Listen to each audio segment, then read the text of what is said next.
Hola, buenos días. Mi nombre es Verónica Hurtado Salazar y el día de hoy hablaremos sobre infección del tracto urinario en el paciente pediátrico. Dentro de la agenda que vamos a abordar tenemos definiciones y generalidades, su epidemiología, etiología, factores de riesgo, patogenia, cuadro clínico, diagnóstico, tratamiento, cuándo están indicadas las imágenes diagnósticas, qué complicaciones podemos tener, su profilaxis antibiótica y conclusiones. Bueno, entonces en cuanto a introducción, nosotros definimos lo que es la ITU como esa presencia y proliferación de microorganismos patógenos en el tracto urinario con síntomas clínicos. Súper importante porque tenemos que la ITU representa una de las infecciones bacterianas más comunes en pediatría. Inclusive pues se presenta en el 6 al 8% de esos niños con síndrome febril, una enfermedad aguda, y de ellos después de presentar el primer episodio, en los 2 años siguientes del 17 al 56% pueden presentar recurrencia. Es bien importante pues realizar un diagnóstico temprano y un tratamiento oportuno, una pues para disminuir el riesgo de lo que es sepsis de origen urinario, también pielonefritis, recurrencia, la aparición de cicatrices renales y con ello pues evitar el desarrollo de hipertensión arterial y enfermedad renal crónica.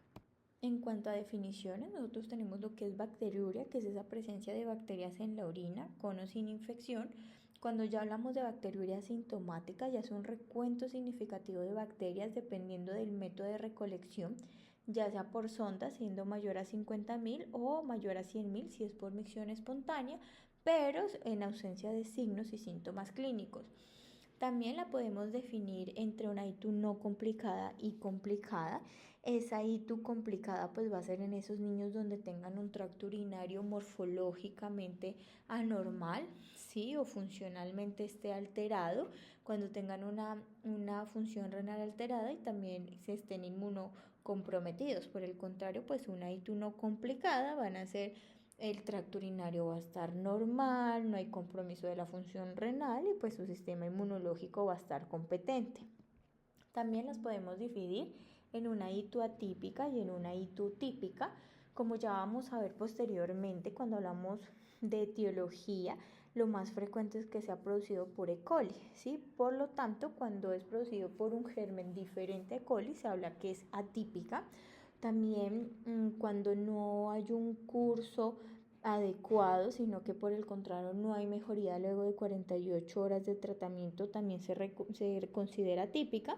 Y entre otras características, pues que haya sepsis, que el paciente esté muy enfermo, que haya disminución de la tasa de filtración glomerular, que haya oliguria o una masa abdominal. En cuanto a la localización anatómica, puede ser baja o alta. Baja, lo que es la cistitis, sin embargo, pues esta es la forma más común, sin embargo, más que todo en lo que son escolares, ¿sí? Adolescentes, y pues estos habitualmente no requieren pues el manejo eh, en urgencias, sí, hay ciertos casos que sí, pues que igual ya los vamos a nombrar. Y pues aquí está limitada lo que es la vejiga y la uretra y van a haber síntomas irritativos urinarios como disuria, polaquiuria, urgencia miccional. También puede haber dolor suprapúbico y también verse una orina turbia. Por el contrario, en esas itus altas o pielonefritis, pues ya va a haber un compromiso del parénquima renal, en donde pues ya se va a manifestar con síntomas clínicos, sistémicos, tales como fiebre, decaimiento, dolor abdominal, lumbar y también emesis. En cuanto a la recurrencia, nosotros tenemos que guías NICE lo definen como 2 o más pielonefritis en un año, 3 o más cistitis en un año o una pielonefritis y una cistitis en un año. La Academia Americana de Pediatría lo define como 2 o más episodios en 6 meses o 3 o más episodios en un año. En cuanto a estos términos, hay que tenerlo en cuenta lo que es refección y recaída. La recaída es cuando se produce por el mismo microorganismo de la ITU previa y esta ocurre en menos de 6 semanas. Y por el contrario, la reinfección ocurre más allá de 6 semanas y es por un microorganismo distinto a la anterior infección. En cuanto a epidemiología, como habíamos dicho, nosotros tenemos que la ITU pues, es muy frecuente en el servicio de urgencias y también en visitas a consulta externa. Entonces, por ejemplo, nosotros tenemos que en Estados Unidos representa 1.5 millones de visitas ambulatorias y 50.000 ingresos hospitalarios al año. Esto va a ir cambiando dependiendo de la edad del paciente y también dependiendo del sexo, ¿sí? La incidencia general de ITU en los niños es de 1.1% a 1.8% y en las niñas de 3.3 a 7.8%. Sin embargo, en los primeros 6 meses de vida es más frecuente en lo que son los niños, siendo hasta de un 5.3%, y esto va disminuyendo con la edad hasta alrededor del 2% para las edades entre el 1 a los 6 años. Por el contrario, pues en las niñas esto se invierte, ¿sí? Siendo la ITU menos común durante los primeros 6 meses, aproximadamente de un 2%, y aumentan con la edad, hasta incluso se habla de un 11% para las edades de 1 a 6 años. En los menores de un año es más frecuente también en los niños, sobre todo en los varones no circuncidados, y ya a partir de los 2 años, pues como ya hemos hablado, ya empieza a aumentar en lo que son el género femenino, siendo una relación de 10 a 1. También tenemos que hasta el 15% después del primer episodio de la población que genere una ITU, pues van a presentar en los siguientes 2 años cicatrices renales, y hay una prevalencia que se habla que es en 3 picos, menores de un año, entre los 2 y 4 años y en la adolescencia. Aquí pues podemos ver un gráfico en donde se observa esa diferencia, ¿sí?, de la incidencia de lo que son las ITU en los primeros 2 años de vida. Entonces miramos que, por ejemplo, hasta los 6 meses es más frecuente en el género masculino, y a partir de esto ya hay una inversión en donde empieza a ser más frecuente de ahí para adelante pues en el género femenino. En cuanto a la etiología, pues el microorganismo, ¿sí?, principal, por decirlo así, es Escherichia coli uropatogénica, que representa aproximadamente el 80% de los casos. Hay que tener en cuenta otros gram negativos, ¿sí?, como por ejemplo Klebsiella pneumoniae, Proteus mirabilis, Citrobacter, Pseudomonas aeruginosa, Enterobacter, aerógenes y Serratia, ¿sí?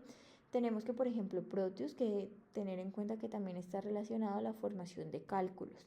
En cuanto a bacterias gram positivas, tenemos enterococos, que también es muy frecuente, incluso le sigue en orden de frecuencia a E. coli. También podemos encontrar Staphylococcus saprophyticus, que es la causa más común de infecciones urinarias no complicadas en adolescentes y adultos jóvenes, pues también de ambos sexos. Y lo que es estreptococo del grupo B, Staphylococcus aureus, que está relacionado con esas infecciones de los recién nacidos.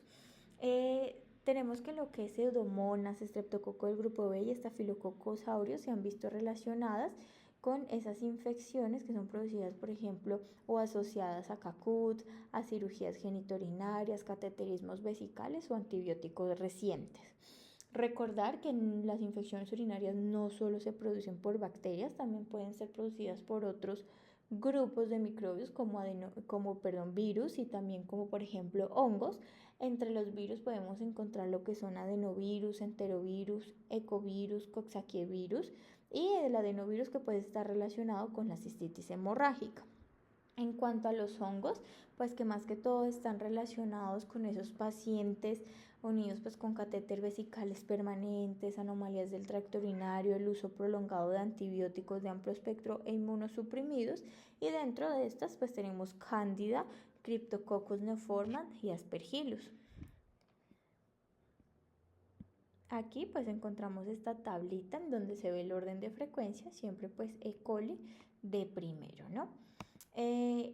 Ya en cuanto a la fisiología, lo que normalmente sucede en nuestro tracto urinario es que este va a estar libre de microorganismos en casi todo su recorrido, excepto pues en la uretra, donde va a estar colonizado pues por su propia microbiota, la cual están los lactobacillus, los streptococcus, ¿sí?, que van a producir ácidos lácticos y con esto nos protegen pues de esas especies patógenas.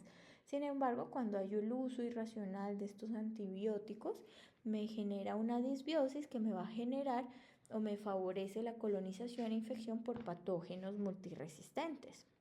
Bueno, aquí en cuanto a la patogénesis de la infección de vías urinarias, tenemos una contaminación del área periuretral por estos uropatógenos, los cuales van a migrar hacia la vejiga y van a expresar lo que son los piles y las adhesinas, lo cual dan como resultado esa colonización e invasión de las células uroteliales. Con esto pues va a haber una respuesta inmunológica, que es la infiltración de neutrófilos, que van a empezar pues a eliminar todas esas bacterias extracelulares, pero pues estos patógenos van a tener mecanismos de evasión del sistema inmune. Dentro de estos es pues la invasión de las células huésped o a través de cambios morfológicos que resultan pues en la resistencia a los neutrófilos. Dentro de esto pues está que sufren una multiplicación y formación de biopelículas que los hace pues como más resistentes. Además, característicamente lo que hacen es secretar o producir unas toxinas y proteasas que me generan un daño en las células del huésped, liberando nutrientes esenciales. Dentro de esto está lo que es el hierro, que es esencial pues para lo que es su supervivencia. Posterior a esto, pues si esto continúa, puede haber una ascensión, ¿sí? Un ascenso pues a lo que son los riñones, y la colonización renal pues resulta de la producción de toxinas bacterianas y el daño del tejido del huésped. ¿Qué tenemos? Pues que si esto no se trata, estos microorganismos van a cruzar la barrera epitelial tubular de los riñones y me pueden generar lo que es la bacteremia. Al lado derecho, pues nosotros podemos ver estas gráficas que hacen énfasis a E. coli, debido pues que es el microorganismo más frecuentemente implicado. Y aquí, pues a modo de brevedad, sin embargo ya lo vamos a profundizar, se ve pues cómo se da esta adhesión de esta E. coli con sus pilis a las uroplaquinas de las células uroteliales, se da la invasión de las mismas, expansión clonal de estos microorganismos, formando las comunidades bacterianas intracelulares que pues nos ayudan a evadir al sistema inmune, formar los biofilms, y además ayudan pues a lo que es la formación de estos filamentos que se unen con células vecinas para extender pues la infección.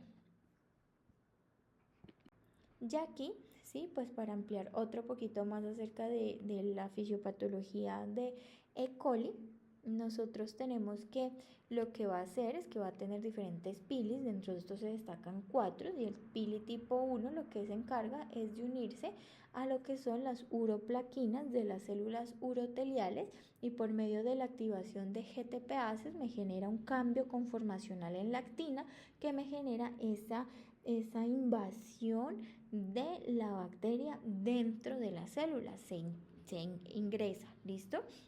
Aquí cuando ingresa pueden pasar dos cosas. Una, pues que los lipopolisacáridos también de la bacteria va a activar los receptores tipo TOL de la célula, generando una expulsión pues de la bacteria por medio de la activación de AMP cíclico. O dos, estas bacterias pues me generan lo que es estas comunidades bacterianas intracelulares, que aparte pues como de evadir el sistema inmune, me van a generar, ya habíamos hablado de estos filamentos que ayudan pues como a diseminar más la infección. Alternativamente a estas comunidades bacterianas intracelulares se establecen reservorios intracelulares quiescentes, que más o menos son unas células de transición que consisten en 4 a 10 bacterias que no se replican, pero pues que pueden ser incluso viables durante meses. Bueno, entonces nosotros tenemos que pues que además, ¿cómo hacen para sobrevivir? Pues estas bacterias van a producir lo que son toxinas. Entre estos pues cabe destacar la alfa-hemolicina, que produce pues la lisis de las células huésped a través de la formación de poros, lo cual facilita pues la liberación de hierro y la adquisición de nutrientes. Además, también favorece la exfoliación, y lo cual pues favorece con lo mismo, promoviendo pues la propagación de estas bacterias a otras células huésped. Además, también tener en cuenta pues que con la orina puede pues como exponer, ¿sí? Y con la exfoliación exponer estas capas más profundas del uroepitelio para pues que salgan a la luz, por decirlo así, estos KIR, estos reservorios intracelulares quiescentes. Ya en lo que son los riñones tenemos el pepilus, lo cual se une a los globocides y que además hay una parte importante aquí que lo cuales van a interactuar con los receptores tipo TOL4, lo cual va a generar una reducción de la expresión del receptor de inmunoglobulina polimérica, dando como resultado un deterioro del transporte de la inmunoglobulina A través del epitelio y pues con esto modula la respuesta inmune, previniendo pues lo que es la opsonización y el aclaramiento de la UPEC. Aquí se ve pues qué pasa cuando son esas sitios asociadas a catéter. Pues esto principalmente se basa es que la introducción del catéter urinario me va a generar inflamación y generación de fibrinógeno, el cual se deposita en el catéter urinario y los microorganismos pues tienen cierta afinidad con este fibrinógeno. Entonces, por ejemplo, en el caso de enterococo, tenemos que utilizar EBP peeling para unirse directamente al fibrinógeno y tiene unas proteasas como es GEL-E y SPRE, las cuales encienden el fibrinógeno y lo utilizan pues como fuente de alimentación. En el caso de las especies de estafilococos utilizan el factor aglutinante beta, el cual ayuda pues a adherirse al catéter recubierto de fibrinógeno y potencian la inflamación de la vejiga, promoviendo pues lo que es la persistencia. En el caso de Proteus, pues tiene varios factores de virulencia, entre esas es que produce pues la ureasa que va a hidrolizar la urea en dióxido de carbono y amonio, incrementando el pH urinario y generando pues estos cristales de calcio y también los precipitados de amonio, fosfato y magnesio. Además, pues que tienen unos pilis, que es el MRP pili, que pues se unen con este fibrinógeno que está en este catéter urinario y que además promueve pues la formación de biofilms. En cuanto a Pseudomonas, pues Pseudomonas también tiene esta habilidad de formar los biofilms en los catéteres y generar pues daño tisular en la vejiga. Dentro de los mecanismos que utiliza para hacerlo, pues está la producción de lectinas, de lactasas y de toxinas. Aquí, pues en esta tabla se comparan los diferentes factores de virulencia de los principales microorganismos relacionados con las infecciones de vías urinarias, en donde pues ya se ha hecho como un resumen, pues sí se ha hecho un enfoque en lo que es E. coli, sin embargo, pues bien importante, como podemos ver la adherencia, ¿sí? Cómo son qué toxinas tienen, cómo evaden el sistema inmune, cómo adquieren el hierro, ¿sí? Que son pues como de lo principal que ellos utilizan para generar la ITU. Sin embargo, pues el cuerpo siempre va a tener unos mecanismos de defensa. Desde dentro de estos tenemos lo que es el flujo de orina, tienen también factores de antiadherencia, el complemento, los anticuerpos, ¿sí? Lo que es la apoptosis, la regeneración rápida del urotelio, vías de expulsión de bacterias, lo que son las especies reactivas de necrógeno y también la afluencia de neutrófilos. Bueno, ya en cuanto a los factores de riesgo relacionados con la ITU, en lo que son los neonatos y lactantes, pues por su misma inmadurez en su sistema inmunitario, pues esto de por sí pues puede facilitar la colonización bacteriana y la adhesión al urotelio. También tenemos que el nivel elevado de andrógenos está relacionado también con lo mismo. Tenemos que en menores de 1 año los niños pues no circuncidados tienen mayor riesgo de presentar infecciones de vías urinarias debido pues que hay un aumento de las concentraciones del uropatógeno alrededor del meato uretral externo y también la ausencia de lactancia materna, que como sabemos este es un factor protector tanto para ITUS como también para infecciones respiratorias como gastrointestinales. En cuanto a los trastornos anatómicos, tener en cuenta lo que son esas enfermedades renales quísticas, nefrolitiasis, el reflujo vesicureteral o también esas obstrucciones o esas patologías que me generan un vaciado inadecuado de la vejiga, como es la vejiga neurogénica y las válvulas uretrales posteriores. No olvidar siempre pues esa disfunción intestinal y de la vejiga, teniendo en cuenta el estreñimiento, lo cual me puede generar pues que se altere el peristaltismo y con esto me compromete el vaciado de la vejiga, lo cual contribuye para infecciones urinarias recurrentes e incluso en la incidencia de reflujo vesíco-ureteral. Aquí pues para recordar lo que es el reflujo vesíco-ureteral, que es ese paso retrógrado de la orina desde la vejiga hacia el tracto urinario superior.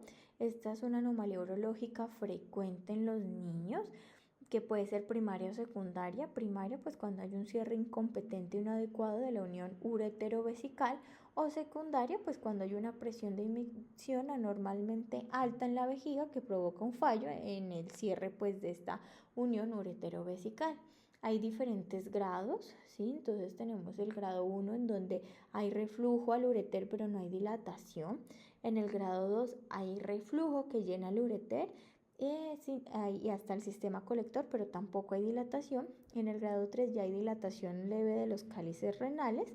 En el grado 4 ya hay un abombamiento de estos cálices renales y ya se empieza a ver esa tortuosidad en el ureter. Y el grado 5 pues que ya hay una dilatación de todo el sistema colector, hay borramiento papilar, hay reflujo intrarrenal y tortuosidad marcada. Bueno, dentro de otros factores de riesgo que cabe la pena mencionar, pues siempre están los pacientes inmunocomprometidos. No olvidar, aparte de las anomalías del tracto urinario, ver cómo están esos genitales. Entonces, por ejemplo, en los niños es la fimosis, en las niñas si hay sinequia vulvar, ya en pacientes más grandes, en los adolescentes, lo que es la actividad sexual, debido pues que me predispone a esa transferencia de uropatógenos del perineo y el tracto genital hacia el meato uretral. El sexo femenino de por sí porque tiene una uretra femenina más corta, lo que es la obesidad, cuando hay instrumentación de la vía urinaria o cuerpos extraños en la misma, ya sea por catéter o litos, o también hay factores genéticos que me predisponen las infecciones urinarias debido pues que favorecen esta adhesión de estos microorganismos. Bueno, ahora sí, ¿cómo vamos a realizar el diagnóstico? Entonces, para realizar el diagnóstico, nosotros siempre pues partimos de una historia clínica adecuada y un examen físico también muy meticuloso, ¿sí? Hay que indagar acerca de los hábitos, como es la disfunción miccional, si hay flujo urinario bajo, si hay estreñimiento, ¿sí? Si hay presencia de incontinencias, si hay un flujo urinario débil, si hay un chorro intermitente, ¿sí? Porque pues este nos puede indicar si hay alteración en megavejiga. También, por ejemplo, hallazgos, ¿sí? Como hipertensión arterial, como falla en el medro, como masa abdominal. Dentro de los antecedentes, pues indicar si hay familiares con reflujo vesicoureteral, con enfermedad renal crónica, sobre todo de esas causas no establecidas, o si el paciente pues ha tenido también itus recurrentes. Y también pues importante, aparte pues de ver si hay anomalías en el tracto urinario, en los genitales, también en la columna vertebral, examinar muy bien lo que es la región sacra, debido a que pueden haber defectos como hoyuelos, acumulación de vellos o almohadilla grasa, debido a que la presencia de estos signos se puede asociar con anomalías morfológicas y o funcionales del tracto urinario. Dentro de las manifestaciones clínicas pues también van a variar con la edad, en donde pues también podemos dividir a los niños en verbales y preverbales, ¿sí? Tenemos que, por ejemplo, en los recién nacidos y lactantes menores, pues los síntomas van a ser aún más inespecíficos. Dentro de estos pues está la fiebre, los vómitos, la letargia, la irritabilidad, la intolerancia a la alimentación, la falla en el medro, ictericia. Ya en lactantes mayores o preescolares todavía sin entrenamiento de esfínteres, también está el dolor abdominal, la sensibilidad suprapúbica, podemos tener letargia, irritabilidad, una orina fétida, hematuria, intolerancia a la alimentación. Ya en niños más grandes, pues podemos encontrar dolores abdominales más claros o dolores lumbares, ya síntomas irritativos urinarios como disuria, polaquiuria, que ellos ya controlen esfínteres y tengan incontinencia urinaria, ¿sí? También. O también pues los cambios físicos en la orina. Tener en cuenta pues que sobre todo pues en los más pequeños la fiebre inexplicable es muy común, ¿sí? Durante los 2 primeros años de vida. pues está asociada, ¿sí?, en lo que es infección de vías urinarias. Se habla que en general la prevalencia de ITU es mayor en lactantes con temperaturas mayores a 39 grados que en aquellos con temperaturas menores a 39 grados. Sin embargo, pues esto no es patognomónico ni nada pues por el estilo. Y pues como vimos, en los niños menores de 2 años son más inespecíficos, ya después del segundo año, debido a los síntomas y los signos, se vuelven más específicos. Dentro de los signos y síntomas pues de la pielonefritis está la fiebre, los escalofríos, los vómitos, el malestar general, los dolores lumbares, ¿sí? También la sensibilidad en el ángulo costovertebral o bajos, ¿sí?, como dolor suprapúbico, disuria, polaquiuria, urgencia miccional, orina turbia, que esa orina esté maloliente, enuresis diurna, enuresis nocturna, ¿sí?, de aparición reciente y sensibilidad pues suprapúbica. Aquí pues en esta tablita pues que también es de la NICE al lado derecho se pueden ver como esos síntomas que nos pueden guiar más a una infección de vías urinarias y cuáles no.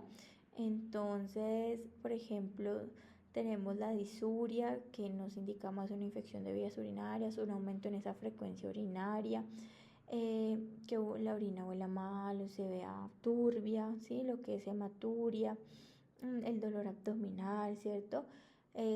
La historia pues de recurrencia de infecciones urinarias y dentro de los síntomas que menos pues como que nos descarta un poquito una infección de vías urinarias, la ausencia de disuria o que por ejemplo tenga una dermatitis del pañal o que hayan pues otra sintomatología que nos indique más que está asociado a otra etiología como síntomas respiratorios, dolor de pecho, anormalidades pues en la examinación del oído o que pues tengamos una causa alternativa para lo que es la fiebre. Después de lo que es la historia clínica, un examen físico adecuado, tener en cuenta cómo vamos a recoger la orina, ¿sí? Entonces tenemos lo que es para pacientes también con control de esfínteres y los que no, ¿sí? Entonces, dentro de los pacientes con sin control de esfínteres, menores de 2 años habitualmente, tenemos varias opciones. Dentro de estos está la punción suprapúbica, que esta pues es buena en cuanto a la tasa de contaminación, que esta se habla que es menos del 1%. Lo malo pues que es invasiva y dolorosa y que pues para tomarla se requiere vejiga llena. Si es posible, lo ideal es que se tome con ecografía, aunque lo realice un personal con entrenamiento, que el paciente pues no tenga antecedentes de laparotomía, ¿sí? Entonces, debido pues que es incómoda y que es invasiva y dolorosa, pues a veces se prefiere o se realiza cuando no se puede o no se logra pasar el catéter vesical. Ya en cuanto al catéter vesical, pues indicado en estos niños menores de 2 años sin control de esfínteres, la tasa de contaminación aproximadamente es un 12%, sin embargo puede ser utilizada pues para el urocultivo. En cuanto a la bolsa recolectora, en realidad no se recomienda de rutina debido a que tiene una tasa de un 85% para falsos positivos. Sin embargo, tiene una utilidad pretest baja, ¿sí? Y requiere pues confirmación por sonda, ¿sí? Entonces se habla que por ejemplo después de 30 minutos se considera contaminada la muestra, ¿sí? Entonces, por ejemplo, si esta llega a salir alterada, toca repetirlo por un método, ya sea por cateterismo vesical o punción suprapúbica, pues para ver si en realidad está alterada y con esa se envía a urocultivo. Por bolsa recolectora no está indicada, si sale alterada, mandar urocultivo. Y la otra pues es la micción al acecho. Esta pues requiere mucho tiempo. En el área suprapúbica pues se coloca una gasa humedecida con agua fría y pues también tiene una alta tasa de contaminación de aproximadamente un 10 a un 26%. Ya en los niños pues que son mayores de 2 años que ya controlan esfínteres, pues lo que se recomienda es por micción espontáneas, ¿sí? Después de una adecuada higiene y buena técnica, ¿sí? O sea, siempre efectuar pues un aseo genital completo con abundante agua, y la muestra pues al recolectarla se toma pues de la mitad del chorro. En cuanto a los paraclínicos solicitados, tenemos pues que en cuanto al uranálisis, hay varias pues herramientas que nos pueden ayudar o guiar para el diagnóstico. Sin embargo, pues recordemos que el gol estándar es el urocultivo. Tenemos que en cuanto a las características distintivas se encuentra la piuria, ya sea por detección de lo que es la estearasa leucocitaria, recordando pues que es esa enzima secretada por los neutrófilos que están recluidos en el sitio de la infección, o también por microscopía de orina, si es mayor a 5 leucocitos por campo, si está centrifugada, o si no está centrifugada, mayor a 10 leucocitos por campo. Tenemos que en cuanto a lo que es la piuria, pues tener en cuenta que, o sea, la presencia de leucocitos es sugestiva de ITU, pero no es específica porque puede presentarse en diferentes condiciones, como por ejemplo tuberculosis, como glomerulonefritis, enfermedad de Kawasaki, ¿sí? También inclusive en infecciones fúngicas, víricas, parasitarias, ¿sí? Y apendicitis. Entonces tener en cuenta esto. En cuanto a los nitritos, pues tenemos que este se produce por bacterias que son capaces de reducir el nitrato urinario a nitrito. Sin embargo, para que suceda este proceso se requiere una incubación de la orina de al menos 4 horas. Este es generado por bacterias gram negativas entéricas, pseudomonas y algunas especies de estafilococo. Esto se complica un poquito, por ejemplo, en los pacientes lactantes, debido pues que ellos poco retienen esa orina, sino pues que están orinando en el pañal. Entonces no se da este proceso de 4 horas. Y también pues que, por ejemplo, si la infección urinaria es producida por un microorganismo distinto a estos gram negativos, o que producen esta reducción del nitrito al nitrato, pues tampoco va a ser útil. Sin embargo, tenemos que es muy específica, ¿sí? Pero si una prueba nos sale negativa, no excluye pues la bacteriuria, ¿sí? Ya en cuanto a la bacteriuria, pues que esta puede ser demostrada en la microscopía de orina y confirmada en el cultivo. Y también pues el gram de orina sin centrifugar, que tenemos que la visualización de cualquier número de bacterias es altamente sugestiva de bacteriuria significativa. Aquí pues tenemos esta tablita que nos compara sensibilidad y especificidad de lo que es la estearasa leucocitaria y de los nitritos, ¿sí? Entonces nosotros podemos ver que esta estearasa leucocitaria o esta piuria tiene una sensibilidad pues del 83% y una especificidad del 78%. Sin embargo, pues como ya dijimos, se puede encontrar en niños con cualquier enfermedad febril, y que además puede estar ausente, sobre todo en esas infecciones urinarias con bajo recuento bacteriano o causado por otros microorganismos diferentes a E. coli. En cuanto al nitrito, tiene una baja sensibilidad de aproximadamente inclusive hasta un 23%, y una especificidad pues muy más altas, inclusive hasta del 99%. Obviamente, pues si esto se junta, ¿sí? si estos biomarcadores en orina son positivos, ¿sí? Entre más de ellos sean positivos, pues mayor es la probabilidad de que se presente una infección de vías urinarias. Entonces, si los nitritos son positivos y la estearasa leucocitaria es positiva, pues la ITU es muy probable. Si los nitritos son positivos y la estearasa negativa, es una ITU probable.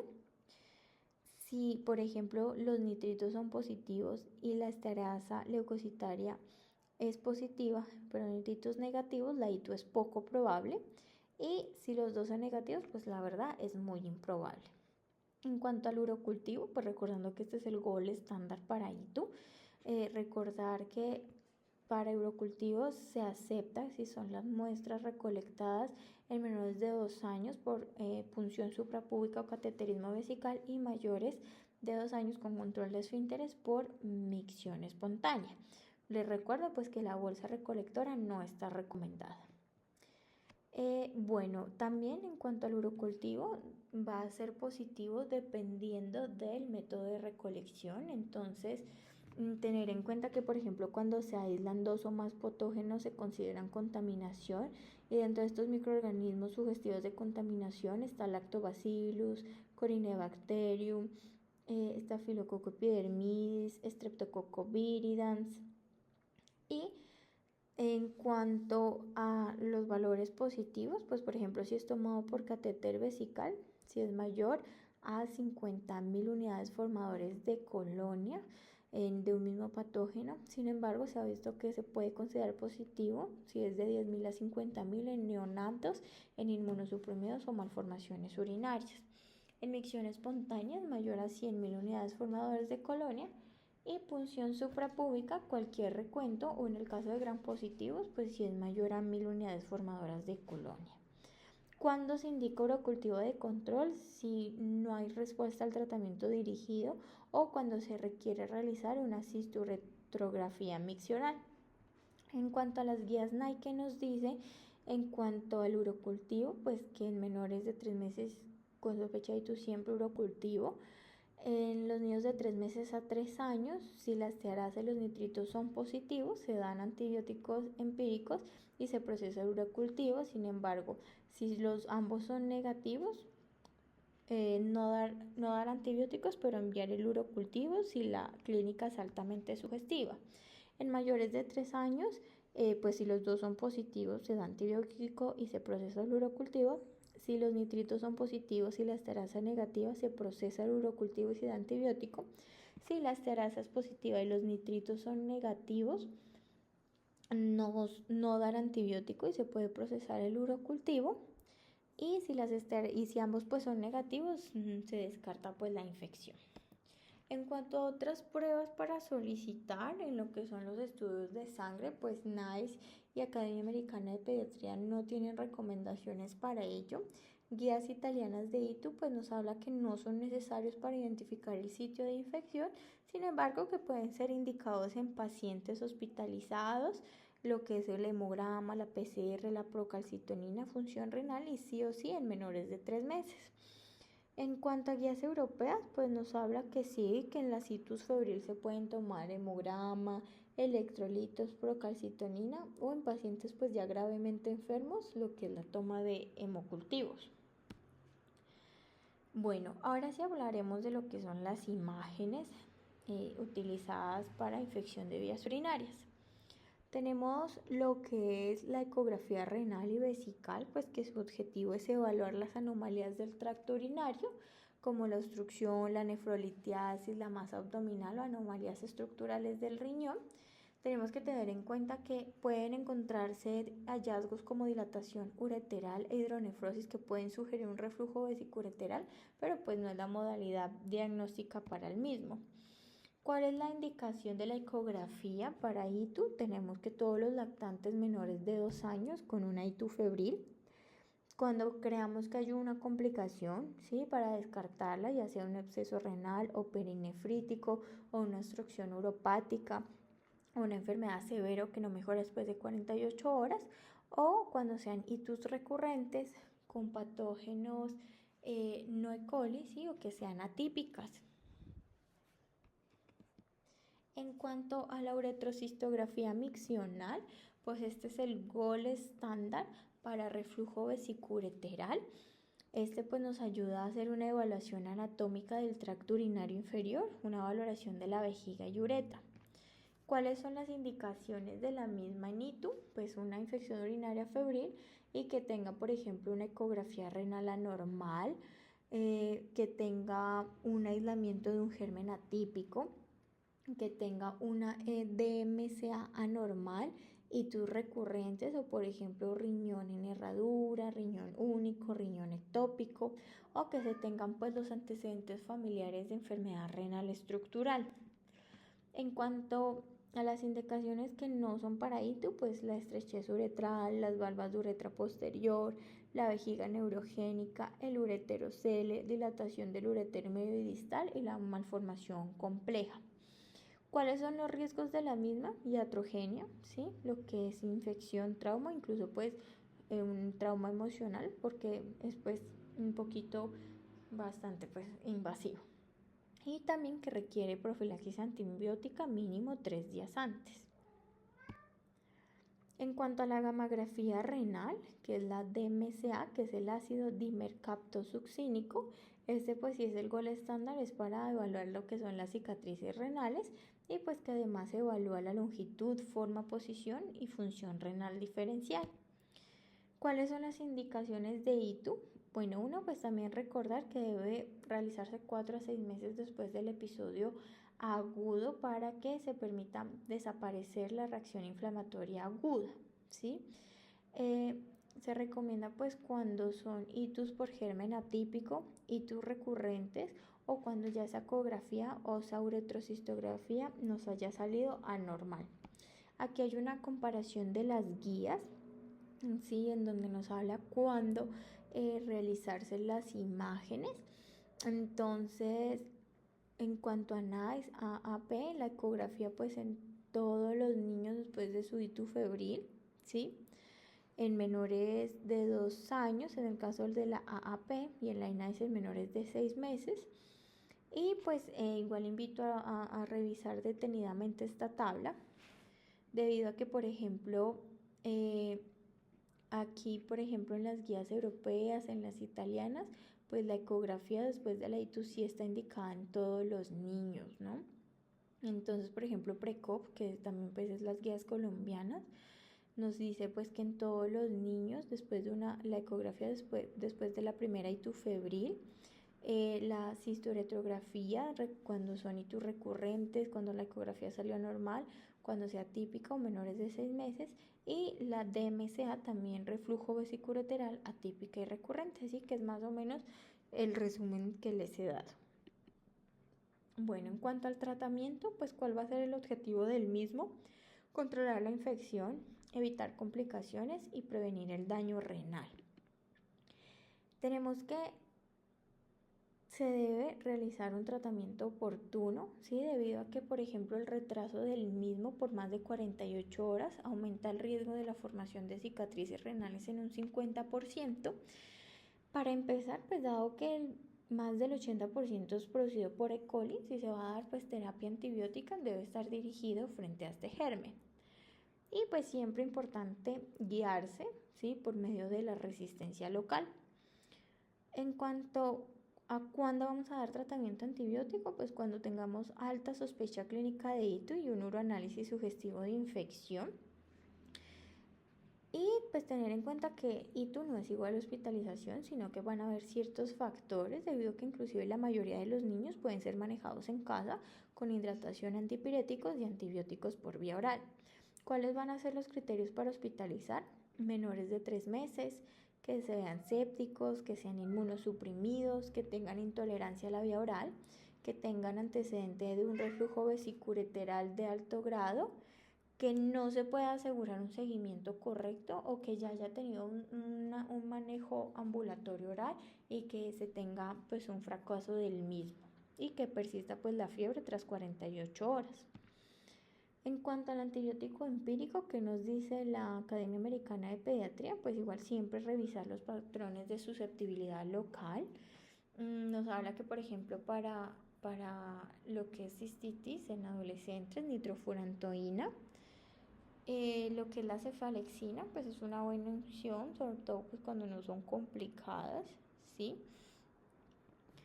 Y otras está la amoxicilina clavulanato, cefalosporinas orales de tercera generación como cefixima, cepodoxima, lo que es trimmetoprim sulfametoxazol. Sin embargo, ojo pues con la resistencia. Y pues que inclusive se habla de una terapia que en niño estable se puede dar una dosis única de extracción intramuscular y posteriormente manejo ambulatorio. ¿Qué nos dicen guías NICE? Pues bueno, en menores de 3 meses se tratan como, ya sabemos que se tratan como sepsis, habitualmente pues ampicilina más aminoglucósido. En los mayores de 3 meses, en lo que son las citus bajas, tenemos trimetoprim, recordando pues cómo está esa resistencia al mismo. Trimetoprim, nitrofurantoína, pues ya sabemos menores a 3 meses. Y pues que tengan una tasa de filtración glomerular mayor a 45. También está la amoxicilina y la cefalexina. Ya lo que es pielonefritis, si se escoge vía oral, puede ser cefalexina o amoxicilina clavulanato, o si no, si se elige vía intravenosa, también tenemos lo que es cefuroxime, ceftriaxona, gentamicina y amicacina. El tratamiento definitivo pues va a ser guiado pues por el resultado del urocultivo. Debido a pues que nosotros nos encontramos en la ciudad de Cali, traigo este estudio, pues este fue publicado pues ya hace ratico en el 2007, sin embargo nos habla de esta resistencia y esta susceptibilidad local, en donde nos habla que los antibióticos orales con mayor sensibilidad eran cefuroxime, cefixima y ácido nalidíxico. Sin embargo este último pues casi ya no lo encontramos disponible. Dentro de los parenterales, lo que es la ceftriaxona y amicacina, y con baja sensibilidad, alta resistencia, lo que es la ampicilina, la amoxicilina, el ampicilina sulbactam, la cefalexina y el trimetoprim sulfametosaxol.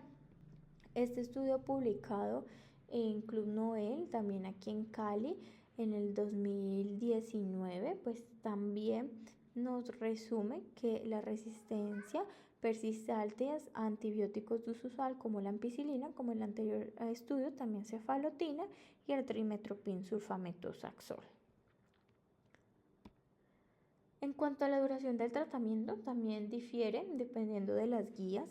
En Cochrane nos habla un tratamiento de 2 a 4 días para cistitis no complicadas. En IEP de 3 a 5 días para cistitis. Academia Americana de Pediatría tanto para bajas como altas 7 a 14 días. NICE para altas de 7 a 10 días, para bajas 3 días. Y a la NEPE altas 7 a 10 días, bajas 3 a 5 días. Cuando se trata de una bacteriuria asintomática, cuando se va a realizar alguna intervención urológica y en pacientes con receptores de trasplantes renales. Aquí pues tenemos un estudio publicado ahora en 2024 del Pediatrics que nos compara pues ese antibiótico de pues o sea la terapia corta versus la larga. Aquí pues se habla de amoxicilina clavulanato 5 días en comparación a 10 días. Fue un ensayo multicéntrico aleatorizado y controlado de niños de 3 meses a 5 años. Se realizó en 2020 a 2022, población de 142 niños, en donde se concluyó pues que el curso de 5 días de antibiótico no es inferior a 10 días de amoxicilina clavulanato oral. Dentro de las complicaciones que se pueden tener en la itus, tenemos lo que es la bacteremia y la sepsis, sobre todo en lactantes menores, que inclusive hasta un 30% con itu febril, lo que es la cicatrización, que se desarrolla en el 15% de los pacientes después de su primer episodio de itu, lo cual va a aumentar con las recurrencias. El absceso renal, sí, no es muy común. Lo que es la hipertensión arterial, pues ya que puede ser más manifestada en la vida adulta, y lo que es la enfermedad renal crónica, que ya es un declive progresivo de la función renal.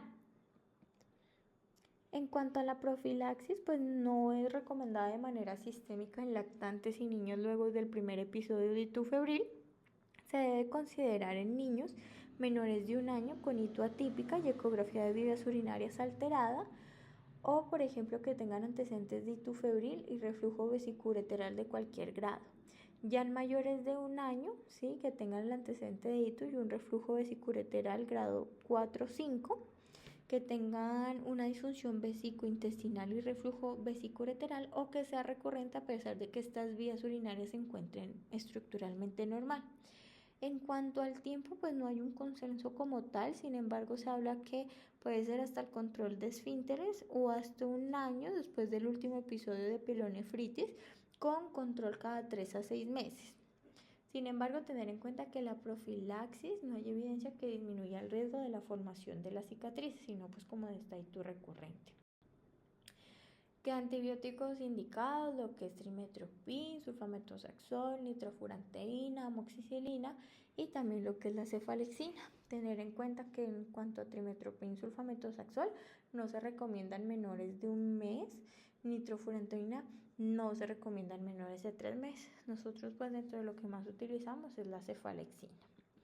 En cuanto al seguimiento y prevención, tenemos pues que estos pacientes que tengan una pielonefritis confirmada, hitos complicadas, recurrentes, cicatrices renales, que hayan tenido disminución de la filtración pues de la función renal, deben ser pues valorados por nefrología pediátrica para hacer una evaluación y seguimiento. Siempre pues en cuanto a prevención, tener en cuenta el tratamiento de estreñimiento, la limpieza de los genitales en los niños y también la retracción diaria y limpieza del prepucio en los niños, evitar esas conductas de retención de orina y aumentar la ingesta de líquidos. No existe evidencia para recomendar otras medidas como el cambio frecuente de pañales ni el uso de probióticos, todavía no hay suficiente evidencia. Y en cuanto al uso pues de los arándanos que contienen proantocianidinas, que se hablaba pues que inhiben la adherencia de E. coli, pues en realidad siempre se hacen actualizaciones en Cochrane. Esta pues fue del 2023 en donde se incluyeron 50 estudios con 8.857 participantes. Sin embargo, se habla que probablemente los arándanos sí pueden reducir el riesgo de infecciones urinarias sintomáticas repetitivas, sobre todo en mujeres con infecciones urinarias recurrentes, ¿sí? Sin embargo, no hay como datos suficientes todavía para sacar conclusiones sobre la eficacia del arándano en comparación pues con otras intervenciones activas, pero sí sería un poquito más efectivo que los probióticos, pero aún así la certeza de la evidencia es baja, así que todavía no está ampliamente recomendado. Ya para terminar, en cuanto a conclusiones, nosotros tenemos que la infección urinaria es una de las infecciones bacterianas más frecuentes en la infancia. E. coli es el principal agente causal que cuenta con múltiples factores de virulencia. Hay que identificar y tratar de manera oportuna para evitar complicaciones y secuelas y se debe elegir el tratamiento basado en la información sobre resistencia local. Muchas gracias.